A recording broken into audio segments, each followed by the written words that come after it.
बिस्मिल्लाहिर्रहमानिर्रहीम। अस्सलाम वालेकुम। प्रोग्राम अल कलाम के साथ आपका मेज़बान मोहम्मद शुएब रज़ा हाज़िर खिदमत है।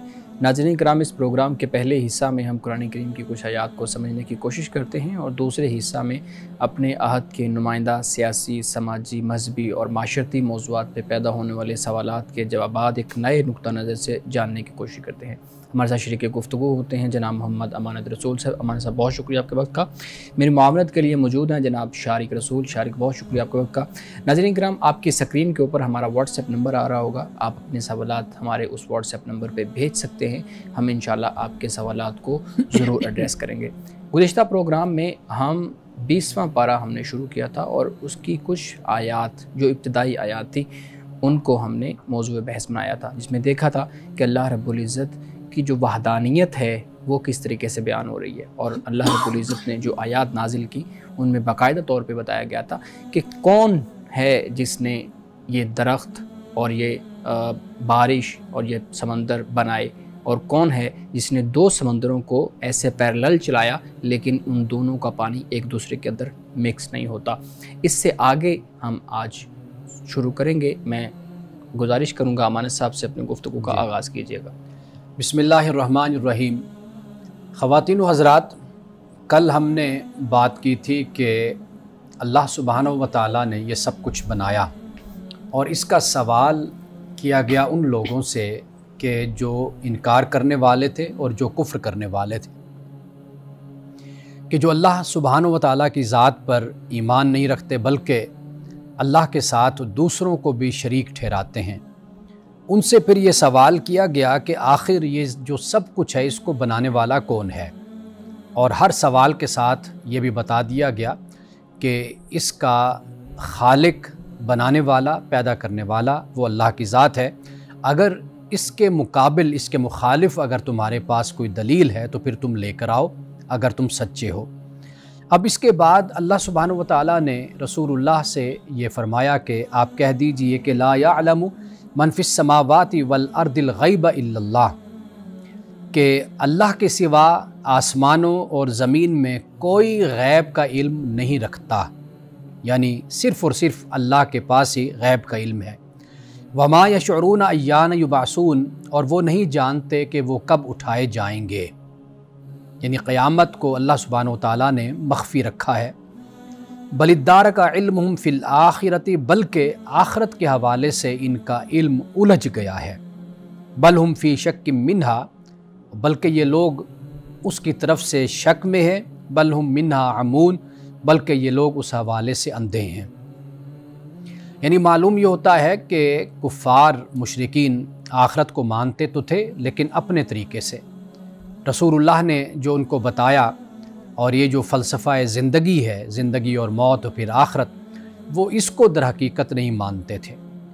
कुरान पाक इससे आगे बयान करता है कि वक़ाल अल्लज़ीना कफ़रू, कहा उन लोगों ने जिन्होंने कुफ्र किया, आइज़ा कुन्ना तुराबन, कि क्या जब हम मट्टी हो जाएंगे, व आबाउना, और हमारे आबा, आ इन्ना लमुखरजून, तो क्या फिर हम ज़मीन से निकाले जाएंगे।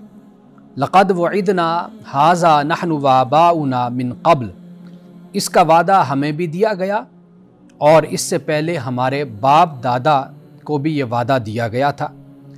इन हाज़ा इल्ला असातीरुल अव्वलीन, और कहा कि ये तो बस पहलों की कहानियाँ हैं। नाज़रीन किराम, अगर आप इन अल्फाज पर तवज्जो करेंगे तो ये इनकार करने का अंदाज़ हर दौर के मुनकरीन का रहा है। यानी उनके पास यही सबसे बड़ी दलील होती कि ऐसा तो होता रहा है, होता आया है। यानी अम्बिया अलैहिमुस्सलाम ने, पैगम्बरों ने पहले से ये बातें कही हैं, लेकिन देखो हमारे आबा को भी डराया गया और आज हमें भी इसी तरह डराया जा रहा है, लेकिन पहले भी कोई क़यामत नहीं आई, आखरत नहीं बर्पा हुई और अब भी कोई आखरत बर्पा नहीं होनी। ये तो पहलों के किस्से और कहानियाँ हैं। अब इसके बाद अल्लाह पाक फरमाता है, कुल सीरू फिल अर्द, ए नबी आप ये कह दीजिए कि ज़मीन में चलो फिरो, सैर करो। फ़न्ज़ुरू कैफ़ कान आक़िबतुल मुजरिमीन, और देखो कि मुजरिमों का अंजाम कैसा हुआ। यानी ये सबसे बड़ी एक दलील बन जाती है कि अल्लाह सुब्हानहू व तआला ने मुख्तलिफ़ अक़वाम को इबरत का मकाम बना दिया, उनके शहरों को, उनकी बस्तियों को। और ये इस बात की बड़ी दलील है कि अल्लाह सुब्हानहू व तआला इस कायनात को आखिर अंजाम तक, इख्तिताम तक पहुँचाएगा और फिर उसके बाद आखरत बर्पा होगी, आखरत कायम होगी। तो यहाँ इस बात को हमें समझा दिया कि देखो, आप दुनिया में सैर करो, जाओ, देखो, तुम्हें मालूम होगा कि कितनी कौमें और कितने लोग, गिरोह, जमातें ज़मीन पर बसती थी कि जिनका इस ज़मीन पर बड़ा कब्ज़ा था, हुकूमत थी, इक़्तिदार थी, लेकिन आज उन्हें कोई भी नहीं जानता। इससे आगे फरमाया रसूलुल्लाह सल्लल्लाहु अलैहि वसल्लम से कि वला तहज़न अलैहिम, आप इन पर गम न कीजिए, वला तकुन फ़ी दैकिम मिम्मा यमकुरून, और आप दिल तंग भी ना हो उन तदबीरों पर जो लोग ये करते हैं। यानी रसूलुल्लाह सल्लल्लाहु अलैहि वसल्लम लोगों को जिस तरह इखलास और मोहब्बत से अल्लाह के दीन की तरफ बुलाते थे और लोगों की तरफ से जो रद्द अमल होता था, हौसला शिकन रवैया होता था, उससे रसूलुल्लाह को जो गम पहुँचता, उसका ज़िक्र इस मकाम पर अल्लाह सुब्हानहू व तआला ने किया और अपने नबी मुकर्रम सल्लल्लाहु अलैहि वसल्लम को तसल्ली भी दी कि आप इस हवाले से परेशान न होइए। वयक़ूलून मता हाज़ल वादु इन कुंतुम सादिकीन, और ये लोग कहते हैं कि ये वादा कब है अगर तुम सच्चे हो। यानी ये जो क़यामत की बात की जाती है तो ये क़यामत कब बर्पा होने वाली है। तो आगे फरमाया कुल आसा अन यकूना रादिफ़ लकुम बअदुल्लज़ी तस्तअजिलून, कि नबी सल्लल्लाहु अलैहि वसल्लम आप ये फरमा दीजिए कि जिस चीज़ की तुम जल्दी कर रहे हो शायद इसमें से कुछ तुम्हारे पास आ लगा हो। यानी जो जल्दी तुम क़यामत की मचा रहे हो, मुमकिन है कि वो अंजाम या उसकी कोई झलक, कोई असर वो तुम्हारे करीब पहुंच चुका हो। और इसके बाद फरमाया कि वइन्न रब्बक लज़ू फ़ज़लिन अलन नास वलाकिन अक्सरहुम ला यशकुरून, और बेशक तेरा रब फ़ज़ल वाला है लोगों पर, लेकिन इनमें से अक्सर लोग नहीं जानते। वइन्न रब्बक लयअलमु मा तुकिन्नु सुदूरुहुम वमा युअलिनून, और बेशक तुम्हारा रब खूब जानता है जो इनके सीने छुपाए हुए हैं और जो वो जाहिर करते हैं। वमा मिन गाइबतिन फ़िस समाई वल अर्दि इल्ला फ़ी किताबिम मुबीन, और आसमानों और ज़मीन में कोई पोशीदा चीज़ नहीं है कि जो एक वाज़े किताब में दर्ज ना हो। यानी वो वाज़े किताब क्या है? इंसानी आमाल और इस कायनात का पूरा निज़ाम और सब कुछ उस किताब में लिखा हुआ है। यानी इंसान ये बात जहन से निकाल दे कि वो जो कुछ सोचता है, जो कुछ वो करता है, जो उसके आमाल और किरदार हैं, उसके हवाले से उससे क़यामत के दिन नहीं पूछा जाएगा, तो ऐसा नहीं है। इंसान को कल क़यामत के दिन सब कुछ उसके आमाल और किरदार जो दुनिया में वो करता रहा उसको दिखाया जाएगा और फिर उसको बताया जाएगा कि ये नतीजा है तुम्हारे आमाल का और तुम्हारे किरदार का। नाज़रीन किराम, यहाँ वक्त हुआ चाहता है एक ब्रेक का, हमारे साथ रहिएगा।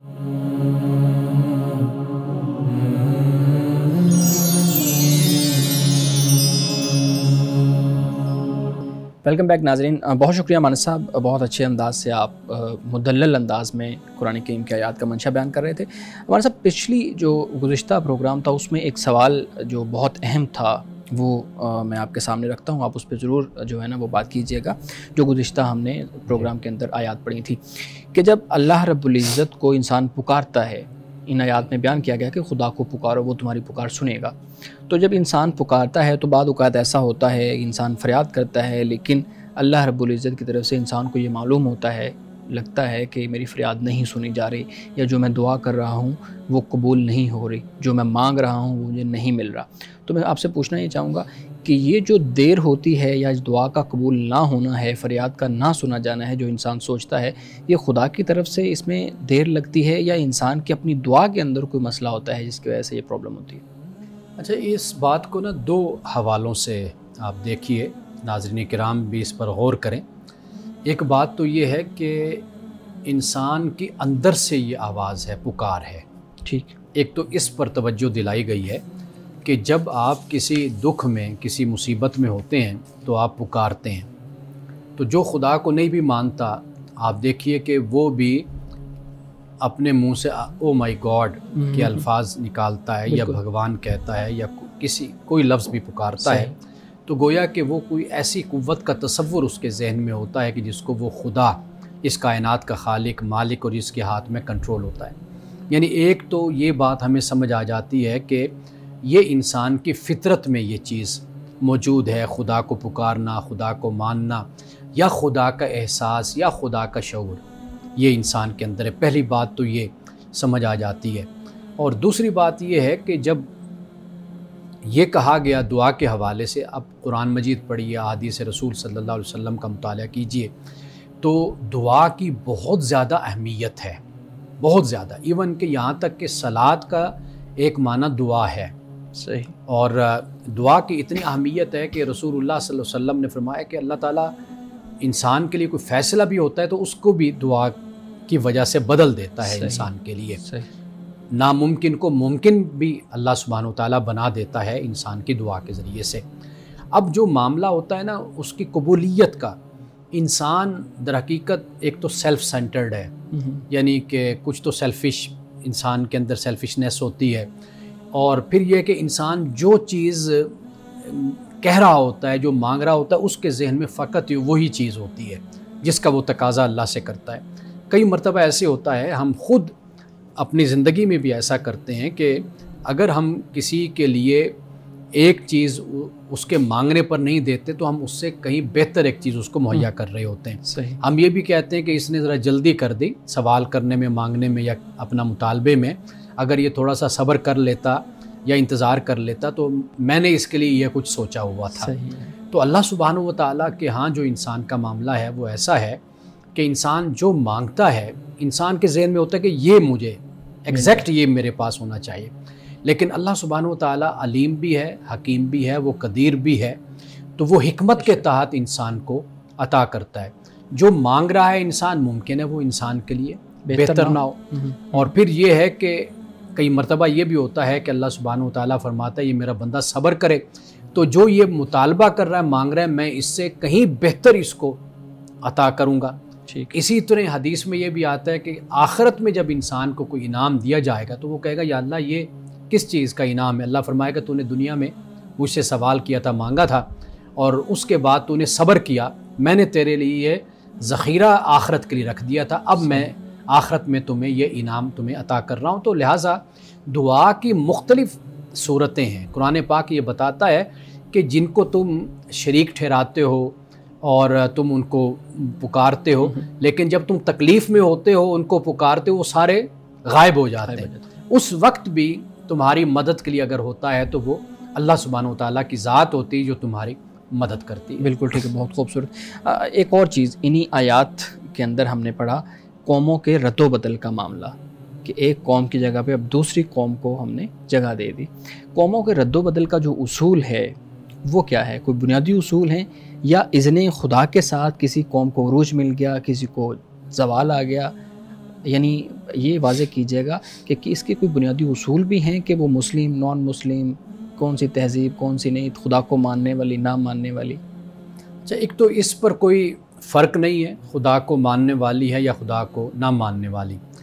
अल्लाह के जो उसूल हैं वो जनरल उसूल हैं, उमूमी कवायद हैं कि जिनको जो कौम पूरा करती है वो उसके मुताबिक आगे बढ़ती है। ठीक। यानी एक तो बुनियादी तौर पर हम देखते हैं कि जो वक्त और हालात के जो उलूम होते हैं तकाज़ों के, असरी उलूम आप उनको कह लीजिए, उनको जदीद उलूम कह लीजिए, अपने ज़माने के मुताबिक मुसलमानों ने दुनिया पर हुकूमत की, तो आप ये देखिए कि उनमें भी आपको वो असरी उलूम और वक्त और हालात के मुताबिक जो उलूम थे वो मुसलमानों ने सीखे और उसमें तरक्की की थी। और उसी वक्त यूरोप का डार्क एज था, यानी तारीख का ज़माना और दौर था उनका। मुसलमान उस वक़्त उरूज पर थे। दूसरी चीज़ जो उनसी होती है वो ये होती है कि अखलाकियात का जो मेयार होता है, जो बिलउमूम तौर पर एक कौम का जो अखलाकी मेयार होता है, उससे वो कौम आगे बढ़ती और तरक्की करती है।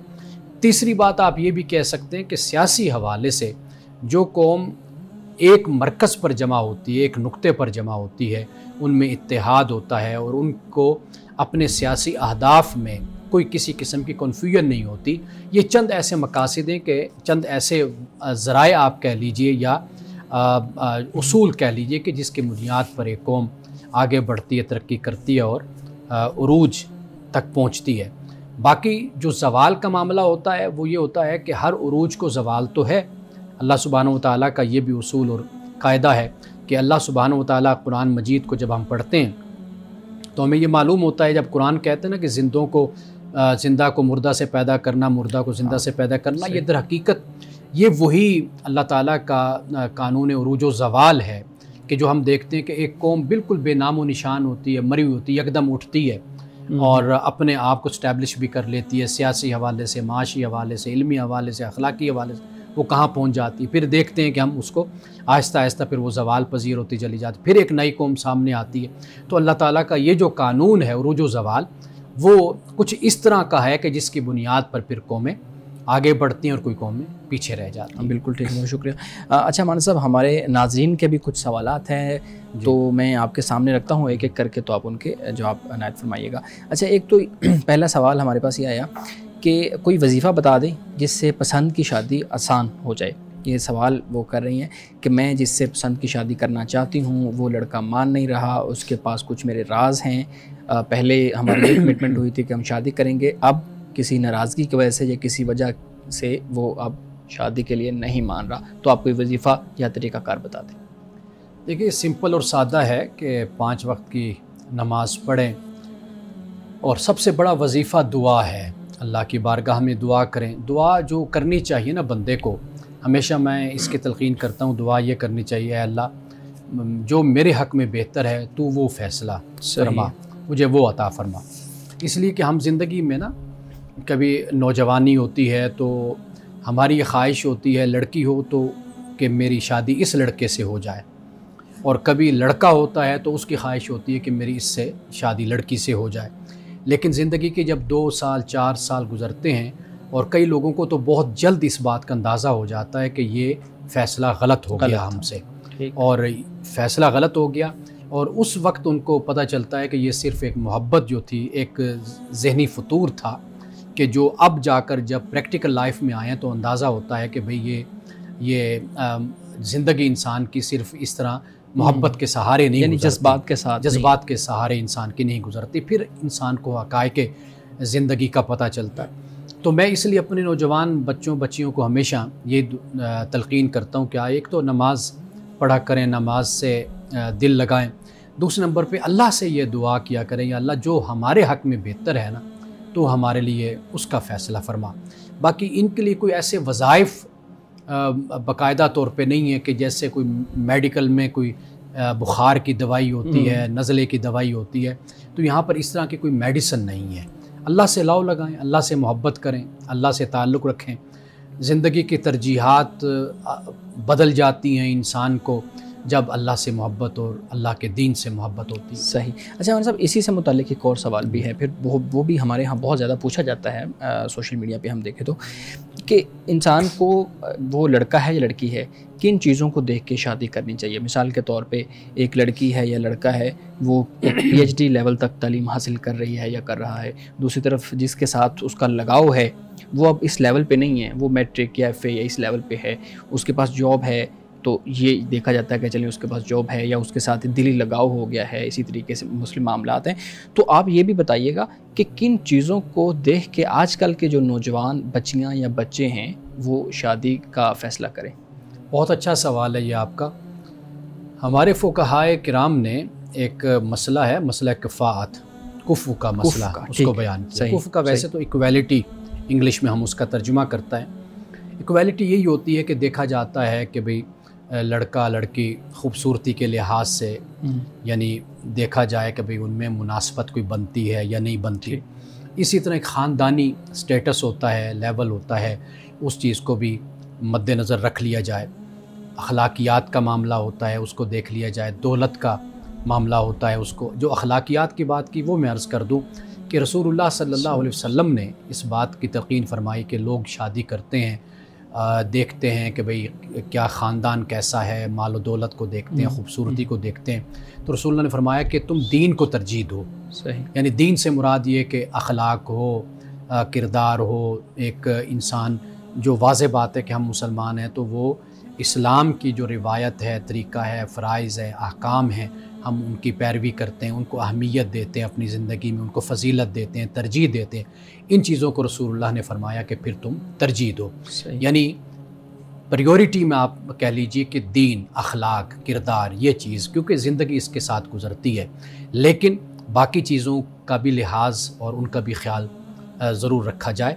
और ख़ास तौर पर नौजवान जो लोग हैं जो यूनिवर्सिटीज़ में पढ़ते हैं, इदारों में पढ़ते हैं, उनसे मैं ये बात हमेशा कहता हूँ कि जज्बात की बुनियाद पर देखें। कई दफ़ा ऐसे होता है कि इंसान अंदर से एक चीज़ को महसूस कर रहा होता है कि हाँ यार, ये जो मामला है यहाँ पर ये बात ठीक नहीं है, यहाँ पर ये नक्स है, ये कमज़ोरी है, ये वजह है, लेकिन कुछ जज्बात मोहब्बत के ऐसे गालिब होते हैं कि वो चीज़ दब जाती है, वो नक्स और ऐब जो इख्तलाफ होता है वो दब जाता है। लेकिन जैसे शादी हुई, जैसे आगे बढ़े, अब वो जो जज्बात हैं वो पीछे हो जाते हैं, फिर वो गलतियाँ, वो खामियाँ, वो नकाइस की जो शादी से पहले अंदर छुपा रखी होती हैं उनको अहमियत नहीं दे रहे होते, बाद में फिर उनको अहमियत देना इंसान शुरू कर देता है, फिर वो जज्बात दब जाते हैं। तो यहाँ से फिर जो इख्तलाफ आगे बढ़ता है ना मियाँ बीवी का, उससे जो नताइज फिर निकलते हैं वो बड़े ख़तरनाक निकलते हैं। तो लिहाजा हमें ये चाहिए कि हम जज्बात का भी ख्याल ज़रूर करें, उसकी भी सुने, लेकिन जो रियलिटी है ना, ग्राउंड रियलिटीज़, और जो हमारी ज़मीर की एक आवाज़ होती है और जो अक्ल की बात होती है, उसको ज़रूर बैलेंस में कम से कम ज़रूर रख कर हमें चलना चाहिए जब हम इतना बड़ा फ़ैसला करने लगे। तो नाज़रीन किराम, यहाँ वक्त हुआ जाता है एक ब्रेक का, हमारे साथ रहिएगा।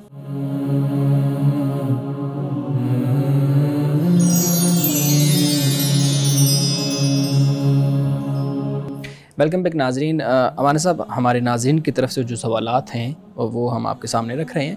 एक सवाल ये है कि हमल से बचने के लिए जो अद्वियात हैं वो अगर इस्तेमाल की जाएं तो इस्लाम उसकी इजाज़त देता है या नहीं देता? देखिए, इसका जवाब इस तरह नहीं दिया जा सकता कि हम ये कहें कि ये कुल्ली तौर पर अलल इतलाक़ ये जायज़ है। देखना ये होगा कि किस सूरत में इस्तेमाल किया जा रहा है, ठीक, क्यों इस्तेमाल किया जा रहा है, तो उस इस्तेमाल की जो वजह और सबब है उस बुनियाद पर फिर उसकी इजाज़त दी जाती है। यानी मिसाल के तौर पर आप ये देखिए कि अगर इस्तेमाल ये माने हमल दवाई की जाती है इस मकसद के लिए कि जो माँ है उसकी सेहत अब इस काबिल नहीं है कि वो इस्तिक़रार हमल हो सके, बच्चा पैदा कर सके, ये चीज़ भी देखी जाती है। ये भी वजह हो सकती है कि भाई जो बच्चा होने वाला है वो माजूर होगा या उसको कोई इस तरह के अवारिस लाहिक होंगे, तो उस वजह से भी फिर इसकी इजाज़त है। या फिर ये है कि कई और असबाब उसको पेश नज़र रख कर फिर इसकी इजाज़त दी जाती है। तो मिसाल के तौर पर अगर मियाँ बीवी इस बात को तय करते हैं, देखते हैं कि भाई हमारी आमदन बहुत कम है और बच्चों की जो तादाद है जितनी हम जिनकी कफ़ालत कर सकते हैं, हम पाल पोस सकते हैं, बेहतरीन तालीम दिलवा सकते हैं, हमारे लिए इतनी तादाद बच्चों की काफ़ी है, इतने बच्चे हमारे काफ़ी हैं, फिर भी वो माने हमल की दवाई इस्तेमाल कर सकते हैं। तो इनके लिए तो हम कह सकते हैं कि ये जायज़ है। बाकी कई सूरतें ऐसी हैं कि जहाँ पर इसकी इजाज़त फिर नहीं दी जाती। एक तो ये है कि सिर्फ़ इस्लामी हवाले से नहीं बल्कि पाकिस्तान में जो इदारे इस हवाले से काम करते हैं, यानी फैमिली प्लानिंग के हवाले से, वहाँ पर भी बहुत सी ऐसी बातें जिनका ख़्याल रखा जाता है ऑलरेडी। यानी माने हमल से एक तरीका होता है जो मुस्तकिल सिलसिले को हमल को ख़त्म कर दिया जाता है। तो वो इदारों में भी जाकर, यानी फैमिली प्लानिंग के जो इदारे वहाँ पर भी इसकी इजाज़त वो नहीं देते, ना ये काम करते हैं वो। और पाकिस्तान के कानून में भी इसको गैर कानूनी इसको करार दिया गया है। बाकी लोग अगर ऐसा कोई करता है तो वो ख़िलाफ़ कानून के ख़िलाफ़ ही ये काम करता है। तो लिहाजा आर्जी तौर पर तो इसका बंदोबस्त होता है जिसको मैंने बयान किया है, लेकिन जो मुस्तकिल सूरत है वो फिर उसको देखा जाता है कि आया कि वो भी इख्तियार किस सूरत में किया जाए और किस सूरत में, यानी वो मेडिकल साइंस, यानी डॉक्टर्स जो है ना उसके मुताबिक फिर वो फ़ैसला करते हैं। ठीक हो गया, बिल्कुल ठीक है। अच्छा अमाना साहब, एक और सवाल है, क्या कब्रों को चूमना जायज़ है और कब्रों के सामने झुकना जायज़ है? देखिए, इस हवाले से जो अदब और एहतराम का पहलू हमें नज़र आता है वो तो हमारे असलाफ़ को शुरू से ही असलाफ़ में है। ठीक, यानी कभी भी किसी आलिम ने और किसी फ़कीह ने, चाहे वो किसी भी मसलक का हो, कि उसने कभी भी इससे इनकार नहीं किया कि ये जो बुज़ुर्गों की कब्रें हैं, मज़ार हैं, इनका एहतराम होना चाहिए और इनके साथ कोई ऐसा सलूक और तरीक़ा इख्तियार नहीं किया जाना चाहिए। ये एक बात है। दूसरा, जहाँ तक चूमने की बात है और हम ये भी देखते हैं कि हमारे यहाँ जो हमारे उलमा हैं, असलाफ़ हैं, उन्होंने इसको हराम करार नहीं दिया। एक हद तक यानी जाकर दुआ करना और फातिहा पढ़ लेना, इसको उन्होंने बयान किया है। लेकिन हमारे यहाँ जब ये ख़राबी पैदा हुई है लोगों में, यानी बिदात पैदा हो गई, रसूमात पैदा हो गई, जैसे आजकल हम देखते हैं कि मज़ारात पर उर्स के मौका पर जो कुछ होता है, खराफात है, खराफात, इनकी तो मुखालफत जो इसकी इजाज़त भी देते हैं तो उन्होंने भी इसको पसंद नहीं किया और इसके ख़िलाफ़ ही फतवा दिया है। तो जब लोगों में बहुत ज़्यादा ख़िलाफ़ शरीयत रसूमात और बिदात पैदा होती हैं तो फिर एक तबका रद्द अमल में इसकी मुखालफत करता है और खड़ा होता है। दूसरा तबका जो उनसा है वो अपने उसी जवाज़ पर ही खड़ा होता है, वो कहता है कि इसका ये जायज़ है। मिसाल के तौर पर हम जब देखते हैं मौलाना अहमद रज़ा ख़ान बरेलवी रहमतुल्लाह तआला अलैह, हम उनके फ़तवे को देखते हैं कि वो कहते हैं कि 4 हाथ मज़ार से, कब्र से दूर होकर खड़ा होना चाहिए और खड़े होकर इंसान दुआ कर लेता है। जो साहिब मज़ार है, साहिब कब्र है, उसके लिए फातिहा ख़ानी कर लेता है।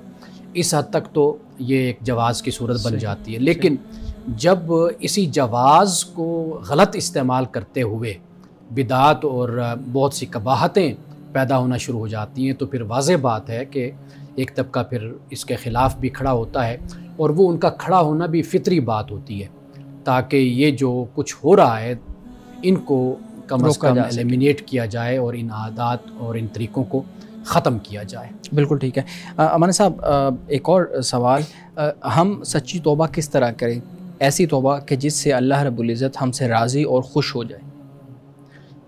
जब हम तौबा का ज़िक्र करते हैं ना, जब तौबा बोलते हैं लफ्ज़, तो इससे मुराद यही होता है कि इंसान अपने माजी की जो गलतियाँ, जो ख़ताएँ होती हैं, एक तो इंसान अल्लाह की बारगाह में ये शर्मिंदगी का इज़हार कर रहा होता है, एक बात ये दूसरी बात ये है कि वो इरादा कर रहा होता है पुख्ता इस बात का कि भाई वो आइंदा अपनी ज़िंदगी में ऐसे काम नहीं करेगा, और अल्लाह सुब्हानहू व तआला से ये दुआ कर रहा होता है कि जो कुछ मुझसे हुआ है तुम मेरी मग़फ़रत फरमा, मेरी तौबा को कबूल कर ले।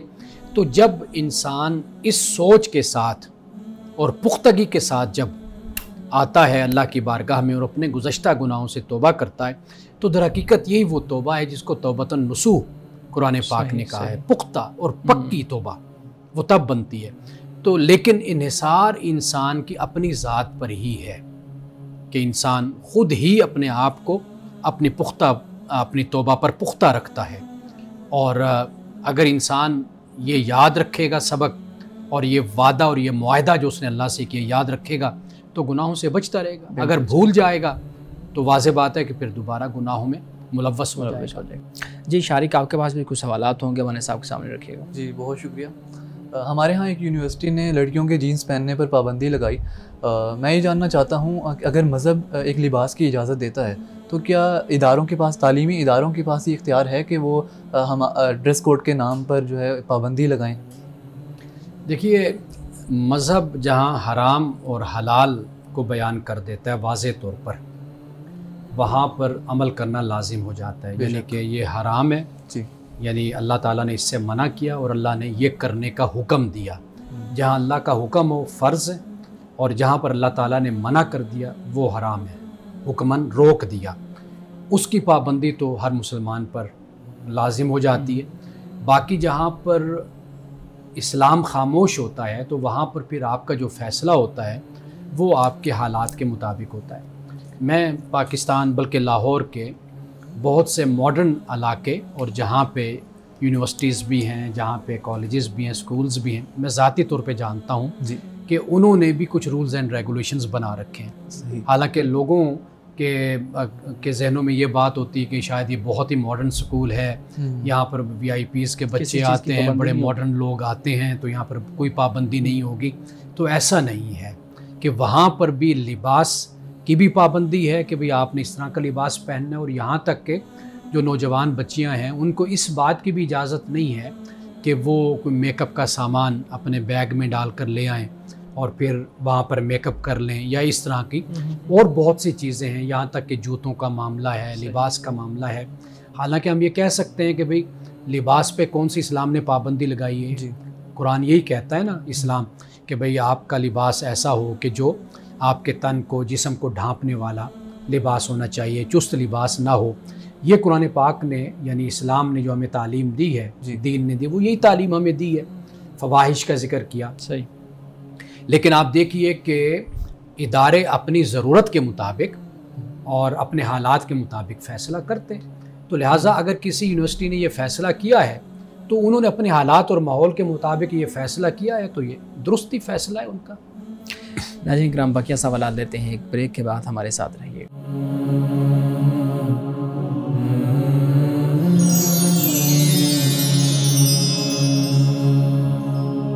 वेलकम बैक नाज़रीन। जी शारिक, आप सवाल कर रहे थे। जी अच्छा, आपने अभी बताया कि अगर एक इदारा अपने हालात को मद्देनज़र रखते हुए एक कोड बनाता है, एक ड्रेस कोड का तयन करता है, तो वो दुरुस्त है। तो मैं ये सोचता हूँ कि अगर जो हिंदुस्तान ने गुज़िश्ता बरस में अपने लोगों से मुतालबा किया, ख़ास तौर पर मुसलमानों से, कि आज ख़वातीन जो हैं वो हिजाब पहन कर ना आएँ वर्क प्लेसेस में क्योंकि ये उनके कोड के ख़िलाफ़ है, तो फिर तो ये मुतालबा भी दुरुस्त मालूम होता है। देखिए, जो सवाल उठा है ना वो ये है कि जो लिबास पहना जा रहा है उसमें क्या बेहयाई है या नहीं है। मिसाल के तौर पर जैसे आपने ज़िक्र किया यूनिवर्सिटी का कि वहाँ पर जीन्स की पैंट पहनने पर पाबंदी उन्होंने लगाई। ये सिर्फ़ पाकिस्तान की यूनिवर्सिटी का मामला नहीं है जी, ये बल्कि बहुत से, मैं पढ़ रहा था नेट पर, बहुत से इदारों में इस पर पाबंदी लगाई गई, गालिबन इंडिया में भी और इस तरह यूरोप में भी कई मुल्कों में ये इसकी बात की गई। तो मतलब कहने का ये है कि उसमें तो एक उरियानी, एक फहाशी का उनसर था कि जिसकी बुनियाद पर एक इदारे ने ये कहा कि भाई आप ये काम ना करें, क्योंकि एक इससे बजाय इसके कि आप जिस मकसद के लिए तालीम के हुसूल के लिए आए हैं तो आप उस पर तवज्जो करें। ये जो फ़ैशन है, मेकअप है और इस तरह का मुख्तलिफ़ अंदाज़ लिबास का पहनना, इससे आपकी तालीम का जो माहौल है वो ख़राब होता है या उससे तालीम मुतासर होती है, वो एक अलहदा मामला हो जाता है।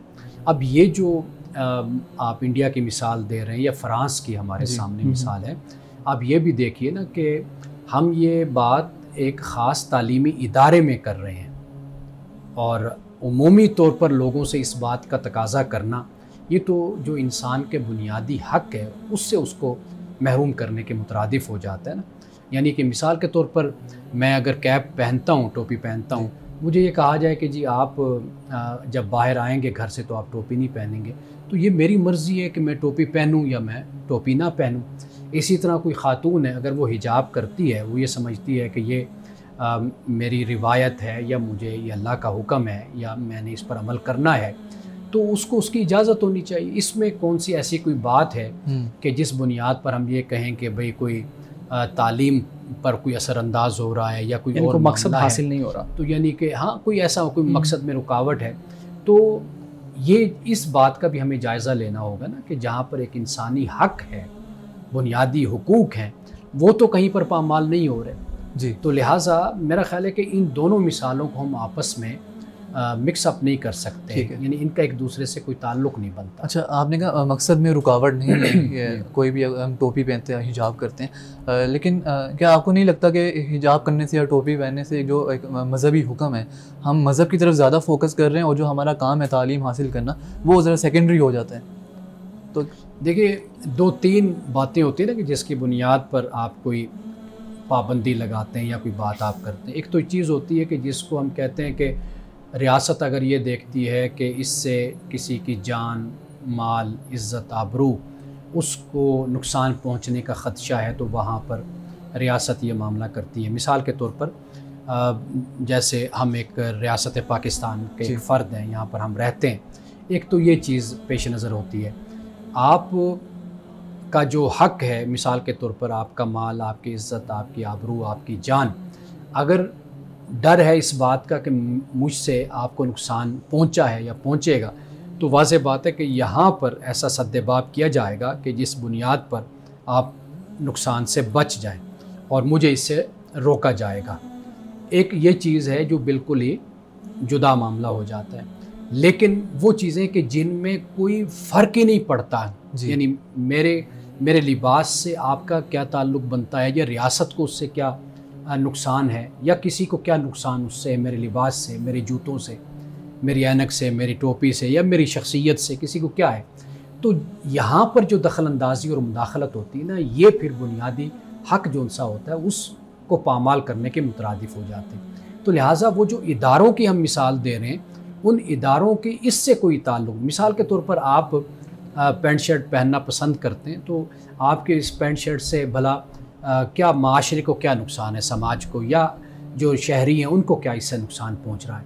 लेकिन अगर रियासत आप पर यह पाबंदी आयद कर देती है कि नहीं जी आपने आज से शलवार कमीज़ पहननी है या आपने ये पहनना है, तो ये चीज़ जो उनसी होती है फिर ये आपके जो बुनियादी हकूक़ हैं उनमें मुदाखलत की सूरत बन जाती है। बिल्कुल सही, ठीक। अच्छा, आपने जब बताया कि यूनिवर्सिटीज़ में वो इसलिए उन्होंने पाबंदी लगाई कि उनका फोकस जो था बच्चों का वो फ़ैशन मेकअप पर ज़्यादा था और पढ़ाई पर नहीं था, लेकिन ऐसा भी होता है कि जो बच्चे होते हैं, जो स्टूडेंट्स होते हैं, वो उनके लिए जीन्स की ख़रीदारी, उसको पहनना ज़्यादा आसान होता है, क्योंकि जो फॉर्मल्स होते हैं, फॉर्मल ड्रेसिंग होती है, वो मुतवस्सित तबके के अफराद के लिए ज़रा मुश्किल हो जाता है उसको मैनेज करना।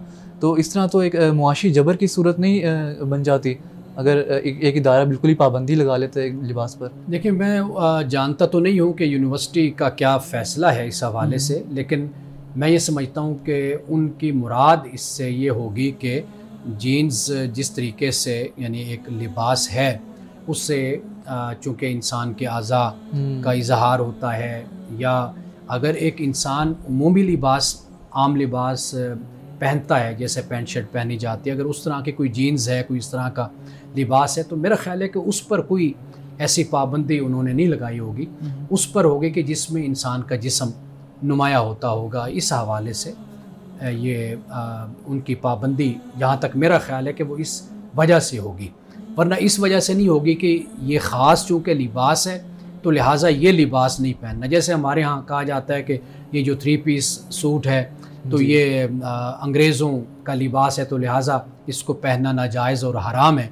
तो मेरा ख्याल है कि इस तरह का कोई फतवा यूनिवर्सिटी का नहीं होगा।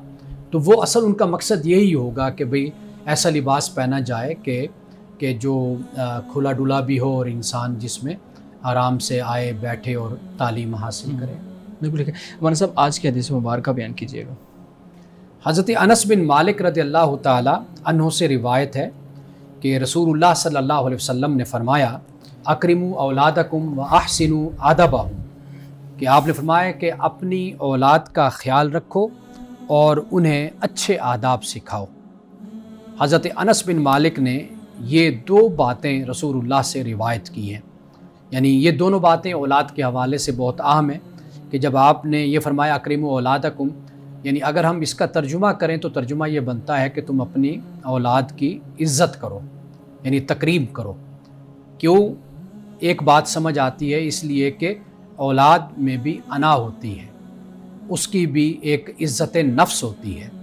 अगर इंसान दूसरे की इज़्ज़त नफ्स का ख्याल करता है तो इससे इंसान की जो शख्सियत है वो परवान भी चढ़ती है, उसमें एतमाद भी पैदा होता है और उसमें कॉन्फिडेंस भी आता है। और फिर ये है कि अगर इंसान दूसरे की इज़्ज़त नफ्स का ख्याल रखे तो इससे बेहतरीन तरबियत भी होती है। तो ये अल्लाह के रसूल सल्लल्लाहु अलैहि वसल्लम ने वालिदैन को ये नसीहत फरमाई है कि वो अपनी औलाद का एहतराम, उनकी इज़्ज़त करे, और दूसरी बात फरमाई कि बेहतरीन तरीके से उनको अदब सिखाए। यानी अदब से मुराद यही है कि एक माशरत होती है, इज्तिमाइयत होती है, मिलना जुलना होता है, बड़ों के साथ, छोटों के साथ, ख़वातीन के साथ, मर्दों के साथ, बुज़ुर्गों के साथ। एक इस्लाम हमें तालीम देता है कि हम ऐसा रवैया इन सब लोगों के साथ रखें। तो रसूलुल्लाह ने उसी की तरफ ये इशारा फरमाया कि वालिदैन को चाहिए कि वो अपनी औलाद को मैनर्स, एटिकेट्स, आदाब वो सिखाएं। बहुत शुक्रिया माना साहब आपके वक्त का, बहुत शुक्रिया आपकी मुतल्लिक़ गुफ्तगू का, बहुत शुक्रिया शारिक आपके सवालात का। नाज़रीन किराम, इस दुआ के साथ अपने प्रोग्राम का इख्तिताम करेंगे। अल्लाह रब्बुल इज़्ज़त हुस्न कलाम और तसीर कलाम अता फ़रमाए, हमारी ज़ुबान की गिरों को खोल दे और सुनने वालों तक खैर का पैगाम पहुँचे। इजाज़त दीजिए, खुदा हाफिज़।